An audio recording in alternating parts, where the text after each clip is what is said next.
posachedwa apa tikuonesani mmene Chichiri prison anavinira pamaso pa president pamene a president wa ali Mzinda wa Blantyre ku Tradefair pamene a president asiku lino komanso president wa dziko la Mozambique ali kumeneko kukondwerera chikondwerero kapena kuti mwambo wa business ya zaulimi.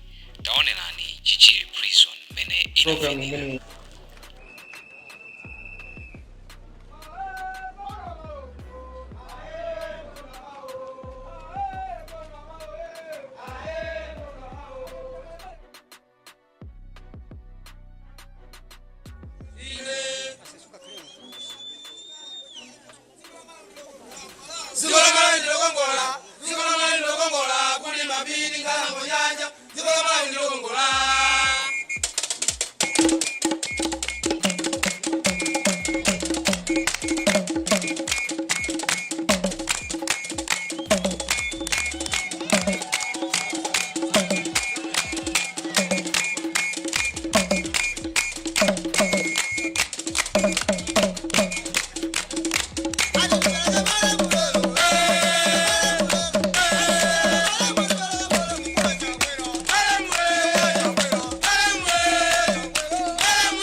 Chichiri prison dance troupe. A big hand, ladies and gentlemen. Thank you very much.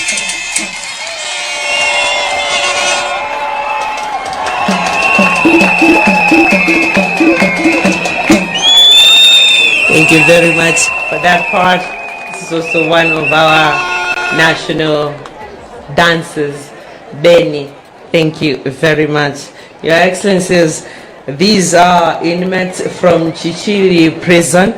Despite serving their sentences at Chichiri prison, they still have time to entertain us like this. They are so involved, so much involved in different activities. They are into farming also, and this is also another thing that they do. Awawa ndio kuti ali ku ndende ija ya Chichiri kumali ndi luso limene pambali iponera kuti seva zaka zawo zimene anapatsidwa komabe ali ndi maluso ngati amenewa oti amatha kumachita zimenezi komanso akuchitanso ntchito za ulimi. Tathokoza zikomo kwambiri. Your Excellencies, we are continuing with the program, and right now let me call Dr. Wisely Piri. Dr. Wisely Piri is the president of Malawi Confederation of Chambers of Commerce and Industry. He is doing his remarks, and thereafter he is also presenting a gift from MCCCI to His Excellency Dr. Nyusi. Thank you very much.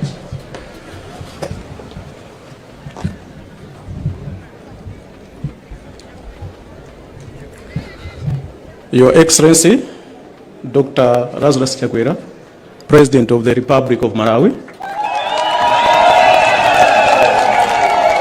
Your Excellency, Madam Monica Achakwera, First Lady of the Republic of Malawi. Your Excellency, Dr. Filipe Nyusi, President of the Republic of Mozambique. Honorable Sam Dariso Kaware, MP, Minister of Agriculture, and all cabinet ministers and deputy ministers here present. Honorable Chichiri Mpinganjira, Member of Parliament for Blantyre City Centre. Your Lordship, Chief Justice of the Supreme Court and High Court of Malawi, Honorable Justice Nzikamanda, SCC, and all justices here present. Your Worship, Mayor of Blantyre City Council, Councillor Joseph Makwinja, and all councillors here present. The President of Farmers Union of Malawi, Ms. Manis Nkata. Excellencies, members of the Diplomatic Corps, trustees, staff of Malawi Confederation of Chambers of Commerce and Industry, all government officials here present. Lero pa 29 August 2024 Mzinda wa Blantyre.